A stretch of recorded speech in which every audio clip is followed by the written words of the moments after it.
Hello, I'm Robert Lunte, founder of the Vocalist Studio. When you purchase the Vocal Athlete Package, when you invest in my 2 top training programs, Mojave Audio is going to send you this microphone, the MAD, the smooth alternative, this hand-built, beautiful, well-crafted microphone for free. No kidding. Purchase the Vocal Athlete Package with Vocalist Studio, Mojave Audio will send you this beautiful mic for free. And it's a great mic, it really is.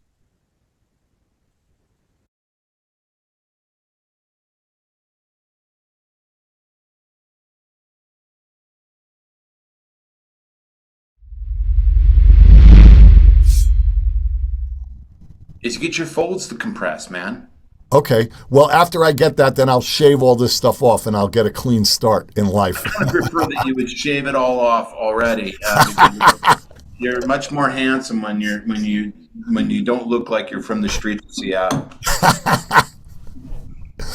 Okay. Right, Joelle. Okay. No, good job, Jim. Let's let Joelle go back into her jam here. All right.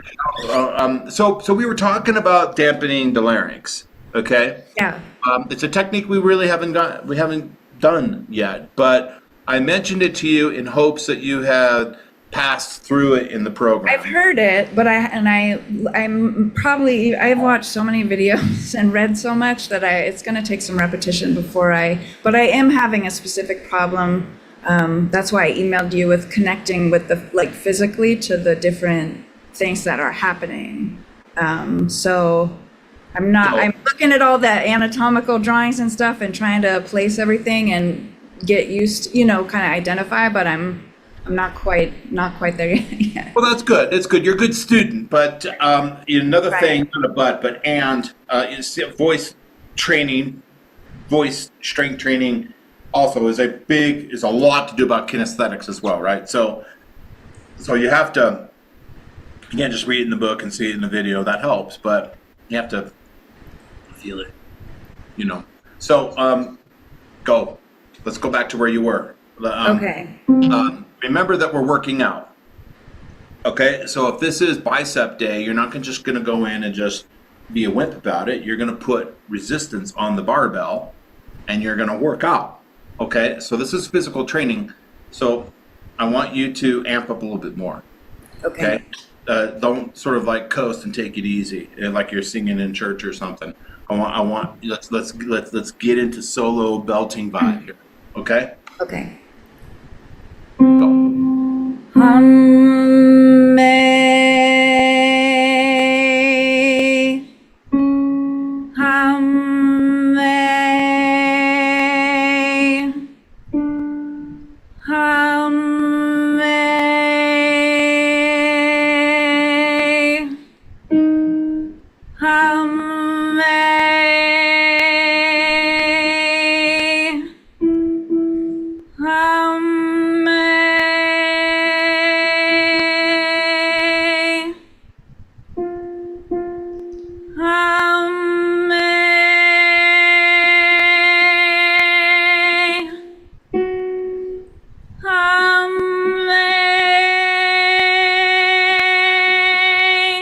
Okay, time. Good.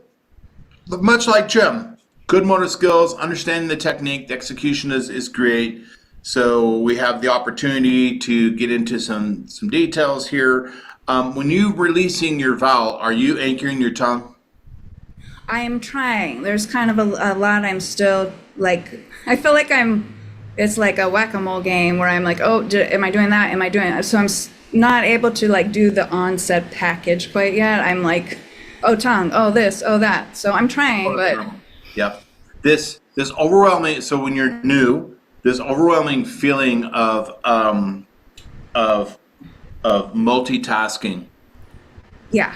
With all of the little details to get your phonation, package your phonation all aligned, and is one of the first big. It's like one of the very first big milestones to get past as a beginner, and it will go away soon. If you keep training, it will go away. There will come a time. Okay. Oh, it will.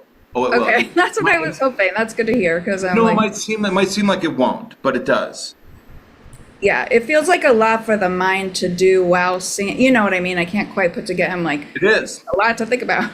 It is. There's like a good 5 to 8 things to think about based on your capacity in the moment. Yeah, it is. I'm here to assure you that if you keep going and you keep thinking in terms of alignment of an onset package, a stack of technical, physical, mental, and acoustic details that you're going to think through very quickly before you release your product and your valve, it will go away. There will come a time, one day, when you sit down and you'll be practicing, you'll be doing your onsets, you'll be doing some scales, and you won't even notice that you're not thinking about it anymore. Until you notice that you're not thinking about it anymore, if that makes any sense. You'll say to yourself, I look forward to that day. Yeah, I remember that. It I makes felt sense that from other things I've done. So I think I know what you're saying. yeah, just like anything else. Yeah. Really, I remember that feeling. I do. I remember that feeling of being multitasking when I was a hardcore beginner. And then I remember there was a point where I caught myself, thought, oh, you know what? I've spent all week doing this and I haven't felt that multitasking burden that I've been feeling. I totally forgot about it. And that's a big milestone. That's when you kind of get your yellow belt. Okay? Because you pass that. It's a big, important milestone. You pass that, and now you're 80 to 100% solid on your package and on your motor skills. And at that point, you're all that much more ready to begin to put that onset on the move with ascending and descending glissandos and begin to push that stability, that integrity, that package that you've worked so hard to align and get into your muscle memory. You begin to put that through the chaos that comes with pushing it through formant changes and frequency changes. As you take that onset package with all its components and you move it through glissandos, through the movement of frequency, it wants to fall apart. It wants to unravel. But the act of keeping it from unraveling, the act of maintaining the physical stability, the acoustic stability, the mental focus as you take your package through scales and workouts builds strength. It's resistance training. Okay. Mm-hmm. And then you just dive deeper and deeper and deeper into the course and the program and the workouts and have fun, and they get really super hard. And it's just more of the same. That's the game. And the workouts then become puzzles to solve that are designed to be hard. They're designed to make you fall off the horse. So they're designed to make your package unravel. But if you can hold it together, you get stronger. Then you go sing a song, and a song's easy. All of a sudden, oh shit, this is actually a hell of a lot easier than some of those workouts I was doing. Make sense? Yeah, that makes a lot of sense. And it makes sense with what I'm experiencing already, just in terms of doing these trainings and then just singing for fun.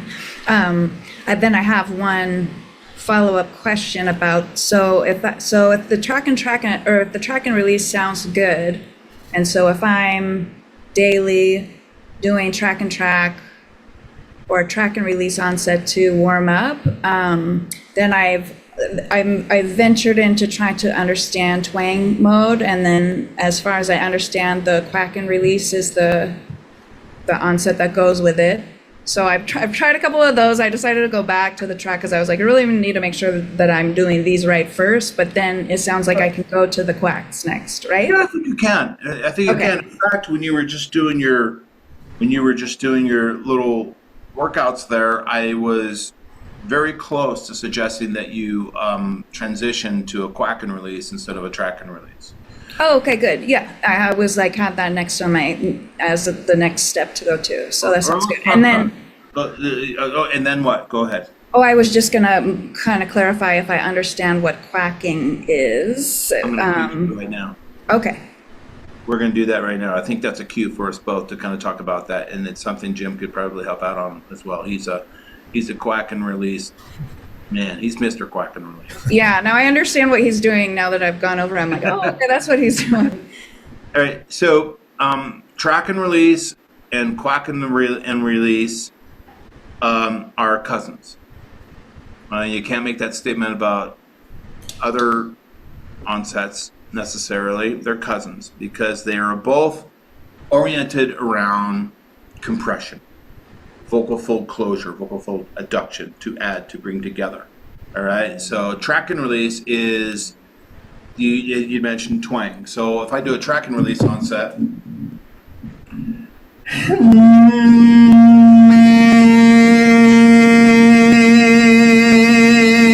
Jim, is that canceling out or can you hear me? Is that good? It sounded good to me. All right, great. Okay, that's twang. That's got twang in it. Twang, let's be clear on twang, which is a nice segue to quack. So twang is just the sound color we get and the physical properties of good vocal fold compression. That's all. Okay? But not in speech. So like my vocal folds are compressing as I speak to you because it's not windy, but we wouldn't really call it twang. You just call it just speech mode. All right? Twang has got some amplified higher frequencies to it. It's a more efficient compression. Yeah, yeah. That's twanging. Does this make sense? Yeah. Is this? There was a video you were talking about Axl Rose. Is he? He's quacking. He's quacking. Okay. Yeah, he's twanging and quacking. He's probably doing a little bit of both. Okay. Or have you ever heard? I couldn't stop thinking about. You may or may not have listened to this, but Peking or Beijing opera, the singers are. They Quack. sound like ducks to me. Yeah. Okay. You know what I'm talking about. This is quack extreme, right? Horrible. Yes. Okay. Yes. But that's quacking. Okay. That's what I thought. So I think I'm on the right track. Yeah, you're getting it. You're getting. You're. I'll confirm what you're imagining, and you're getting it. I was just about ready to tell you that. And as a rule, what we say is, twang is the beautiful swan. It gets to sing. We sing with twang. This is twang. Ah, yeah. It's not necessarily ugly. It's a sound color. It's a level of compression of my vocal folds that is acceptable, that could be placed in a song, and it's really sort of what we're going for. Okay, not too weak, not too tight. Okay, so they're related to each other. They're both birds. Twang is the beautiful swan. It gets to go to the show. Quack is the ugly duckling. It's ugly. It's an ugly sound. Okay, and there are some exceptions. Axl Rose, Chinese opera, just some exceptions. But even then, I don't like Chinese opera. I think it sounds horrible. Okay, and I don't like the way they use their voices. Axl Rose, don't really like the way he uses his voice either. However, it works because of the context of the band, right? If you got a really raunchy, grindy, ass kicking, let's get boozed up, rock and roll band, it works, okay? But it's not going to work in singing James Taylor songs. Would you say Tom Petty, Stevie Ray Vaughan are kind of twanging as well? They're twanging. Yeah. So in some sense, twanging is just like good voice, just normal. All right, so if you hear me singing, if we assume that's sort of good and normal, I'm twanging, I'm not quacking, all right? But quack has little to no utility in singing, in the art. But it has amazing, powerful utility in the training, in physical strength development. Okay? This is the quack. This is quack mode. If I onset it, it's a quack and release onset. Here we go.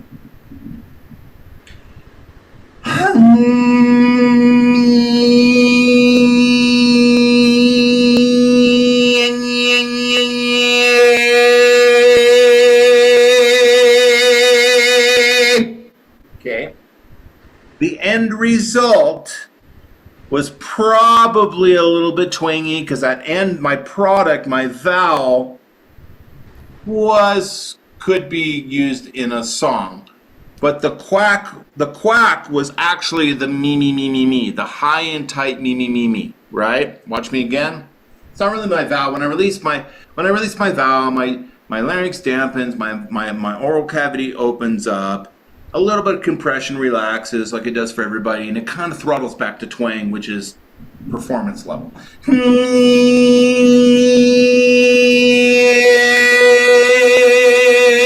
Okay? Again, it's the me, that's the twang. Watch it one more time, then I'm going to ask you to do it. Joel.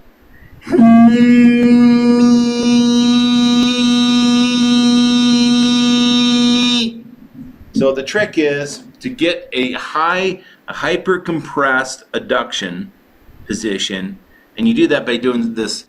And what that does is it brings the vocal folds together with a lot of strength. It's not a pretty sound. It's not supposed to be. Can you try that, please?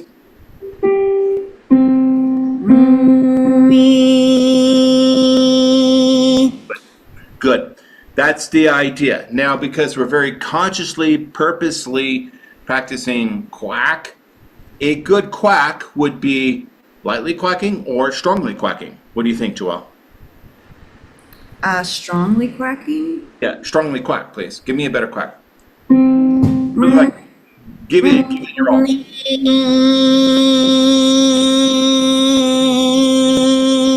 There you go. Good, good. Now, this is building the adduction. It's helping to get the vocal folds together. A lot of people, like Jim, can't get their vocal folds compressed well enough. They need to work on it. So that's why Jim and I have spent hours upon hours doing quack and release. And it's helped a lot. Okay? Okay. Yeah, and that's the, just to clarify, this is going to help me with the windy. Yes. Okay, because that's a big issue for me. Big time. As it is for a lot of people, especially those among us with soft skin that smell good. Yes. Okay, and then really quick to clarify also, so compression and adduction and glottal closure is the same, it's all the same. Is different ways of saying the same thing? Yeah, good for you. Yeah. Okay. I got it. Okay, I'm getting it now. Yeah, the fancy pants scientific-y way is adduction, to add, to bring together. So if you're talking with like, voice therapy people, they'll be talking about adduction. All right. Okay. Closure. I tend to use compression the most. But yeah, it all means the same thing. Okay. That was fine. And bringing this back to our lesson, twang and twack are modes, are physical modes that have lessons in them. They represent they represent certain lessons. Okay, the lessons that come out of twang and quack, a lot of lessons are lessons about adduction, about compression. Whereas a win and release onset, hey, where it's sort of opposite. It comes in with an abducted vocal folds that then close. Okay, isn't really a story about adduction in the same way. Does that make sense? Kind of. If we want to train vocal fold adduction, compression, we're going to do twang and quack and release. If we want to train singing chesty in the head voice, we're probably, those onsets would help, but a better tool to train chest voice and the head voice would be dampen and release, bit, coming off of plosives, and attack and release, coming straight into vowels, like what Jim and I were playing with earlier. Make sense? I think so. Yeah. Each onset has a set of problems that it solves that are unique. Okay, yeah, I got that. I didn't venture too far because I was getting a little overloaded with information. And but I'm overloading you. And I got that much that there are 4 different things. So we're jumping ahead. Joelle, what I would want you to do, because I think it would help you, is in the training program, in the 4 pillars of singing, there are lectures on the onsets, and I I'll make a few examples, but they're really very lecture heavy. They're I'm talking about it like I am right now, okay? And then there are versions where we go back to the onsets, and then they're more demonstration, more kinesthetic. Yes, I just discovered these this month. Okay. All right. I want you to go in, just grab a beer or whatever, just kick back, and I want you to just watch the lectures. Okay. All of it. There's 8 onsets. Yeah. And it'll just go through, here's this onset, and here's what it's good for this, and this. It'll go through the features, advantages, and benefits of each onset. And you'll notice that they're all a little bit different. Okay. And then you'll come away from that understanding, oh, I get it. We've got 8 onsets. They all have unique sets of features, advantages, and benefits. And each of those fabs, once I get to know all my onsets well enough as a TVS student, I can then, the idea is that you can, without me telling you, you can use those onsets to troubleshoot different problems. Okay. Need your voice to compress better? Do quack and release. Need your voice to stop compressing so hard, and that's another problem that some people have? Do win and release. Want to start belting? Do attack and release and dampen and release. Okay. Okay. All right. I'm in the weeds, but it's a catalyst to get you to give you some homework. I want you to watch those lectures so you understand the onsets better. Okay, so go back to onset number 2 that we typically the second one people learn is the quack and release. Here's what I want you to do. I want you did it. That is quack mode. That's great. So now take that quack position. Maintain that compression as you then hold on to that compression and then release. Remember, we called it the product, didn't we? Release your valve. Release the product and drop your jaw, shape your embouchure, and shape your valve and release your valve from that hyper compressed position. Then what will happen is you'll feel that valve more amplified. It'll be more amplified. It'll be stronger. Watch. If I just do track and release, it's fine. It's good. It's great. But I've been doing this for 35 years, so if I release anything, it's going to be twanging at least. Okay? But if I do quack and release,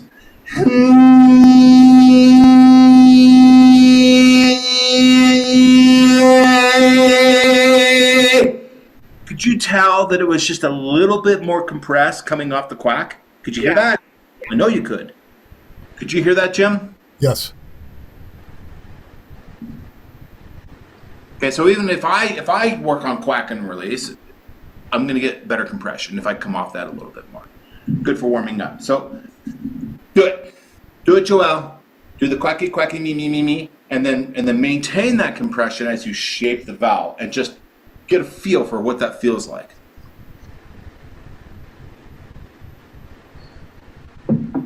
You want me to do it right now? I do. Okay, hold on one second. I'm just writing my note. Okay.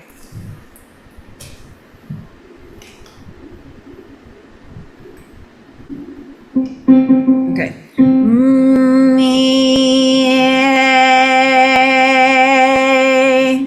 Okay, make that quack position thinner and more laser-like, and then when you release, when you shape the valve, it happens for everybody. The body's going to want to relax the compression. All right, it's going to want to back off on that twang. Just be mindful of it. Just hang on to that position and shape the valve around it.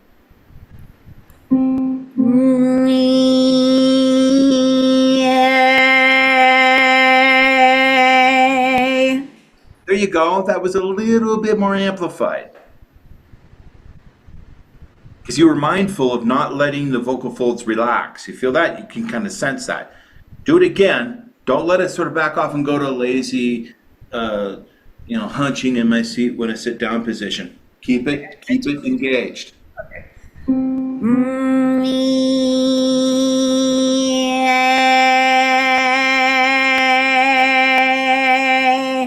There you go. Much better. Now we're getting more amplification. It's a little bit stronger, and you're gonna get physically stronger by doing that.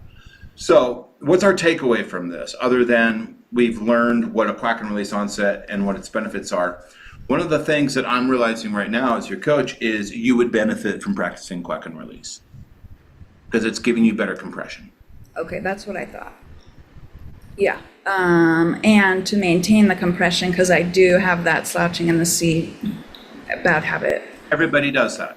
The voice, just like sitting in a chair, will all hunch for not mindful of it. Okay, so the voice will fall back to a weak, lazy position. No surprises there, really. It's sort of the way the body is. The body moves and speaks and flows in the least amount of effort it possibly can to get the job done. Okay, unless we're doing a gymnastics routine or we're in a dance contest or something, right? But just walking through life, the body just gets lazy. And no exceptions for the innards of the voice. All right, so be aware of that. This is me pretending to not be aware of it.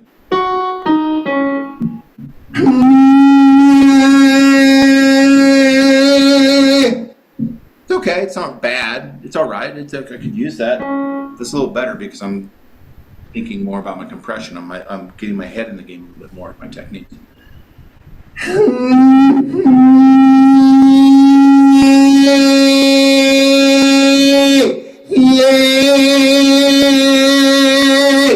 It's a better sound. Profoundly. I need to practice quack and release as well. I'm a little out of shape. Your turn, Joelle. Just really quick, before I forget this question. So the compression, and is that why you want twang in everything that you do? That's why twang is in every, that's what I thought that I understood from A watching. minimum of twang for everything you do if what you want to do is a fully connected sound. Okay. Okay, not windy. Not windy.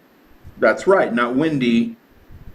And sometimes we want to be windy for an effect. I'm being picky. I'm being Okay. picky. All right, but like, I'm waiting in my cold cell when the bell begins to chime.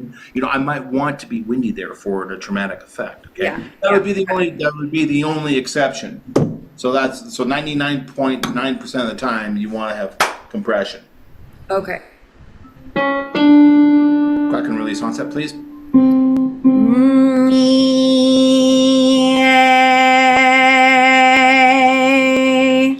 Right on, man. Let me cue you.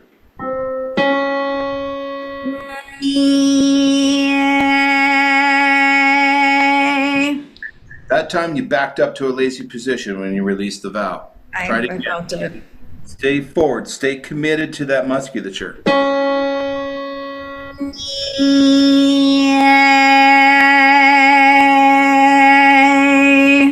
There you go. Yeah, now you're getting stronger. That's like putting a little Like, extra weight. you know on when your muscles shake when you're you're at that point? That's what I feel like when I'm It's doing good. If the muscles start twittering or shaking or whatever, it's a good sign. It's Okay. a good sign. Don't retreat from those sensations. Okay. Feel pain, retreat from it, but that's not what you felt. If you feel just a little bit of shakiness or a little bit of squirreliness or whatever, that's a good Yeah. thing. Lean into it. The body's saying, whoa, I didn't know I could go here. Give me some more. Give me some more. Okay?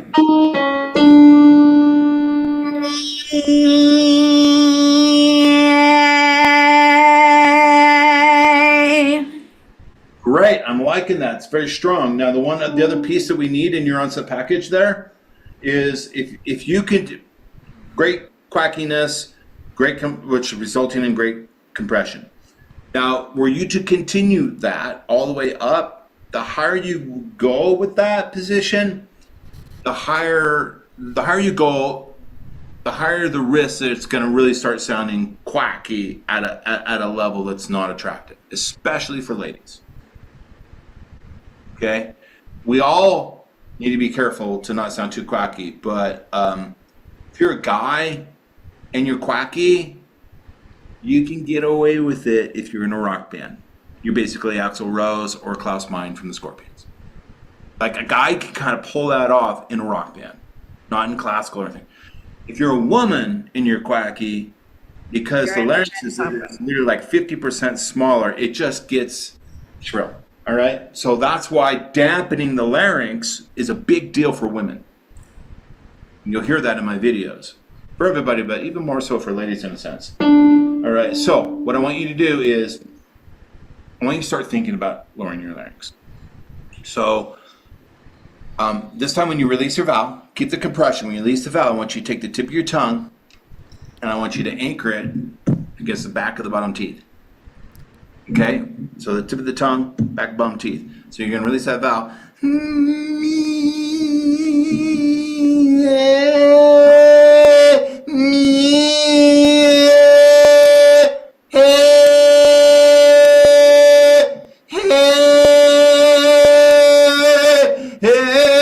And what will happen is if you push against, if you brace against the back of the bottom teeth, there'll be sympathetic, it'll create a chain reaction. There'll be sympathetic contractions. What will happen is your larynx will sort of sit a little bit, okay? And your violin will turn into a viola. You'll get more resonant space. It'll warm the sound a little bit, thus putting it more in the aesthetic of chestiness. Make sense? Yeah, kind of. I mean, it may not all work that way for you right now when you first try it, but the beginning step would be for you to push your tongue against the back of your bottom teeth and release that vowel, okay? Okay.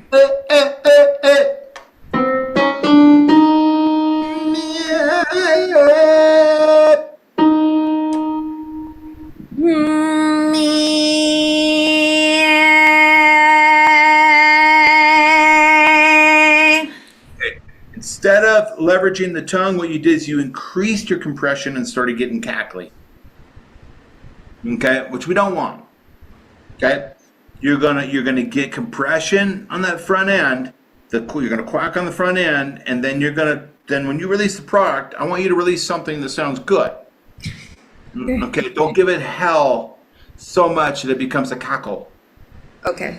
There might be a situation where you might want that in some sort of training context, but not right now. I want you to release a sound that you could use in a song. Okay, so instead of squeezing more and going to a cackle, I want you to modify your vowel. Let's take a look at the acoustics a little bit here. Okay, so our training vowel. What's our primary training vowel? What's our performance vowel? A. Good. Good answer. Now I want you to blend that color just like blending paint. I want you to blend that A with a touch of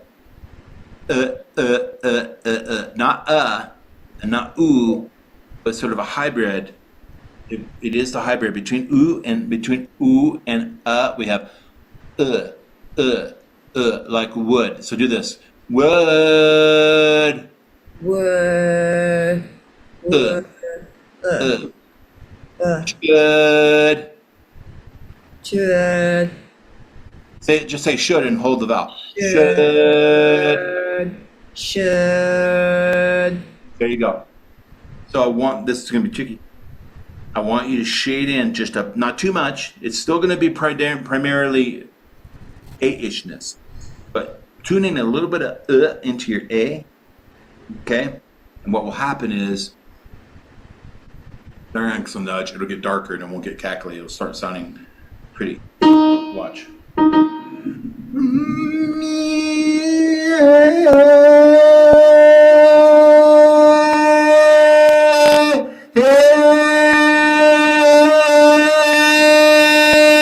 Not a good example.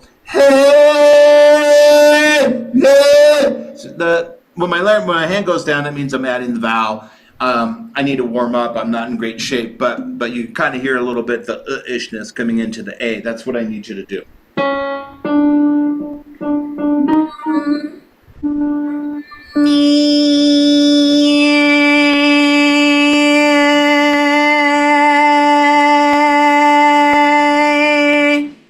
That was A and A. We want A and Okay,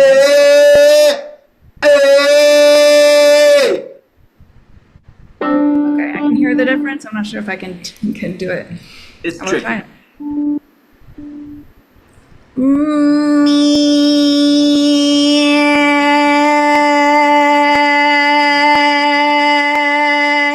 There you go.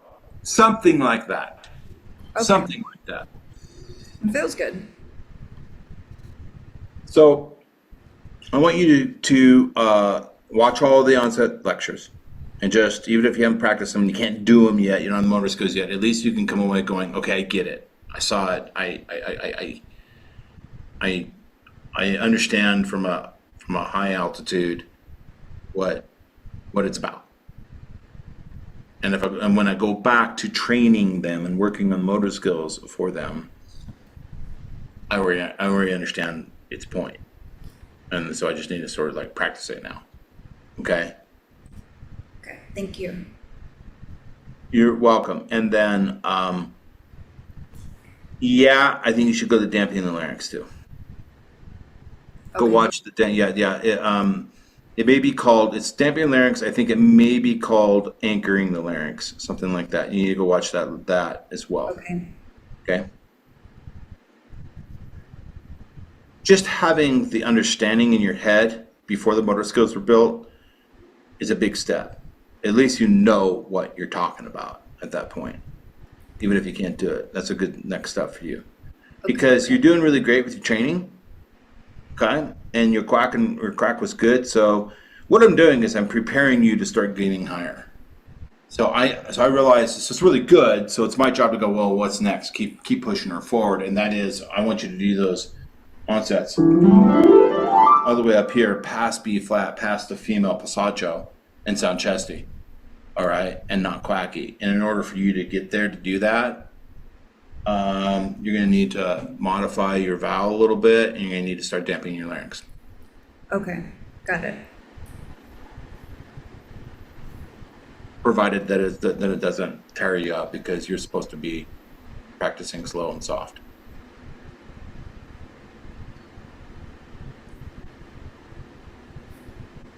Thank you.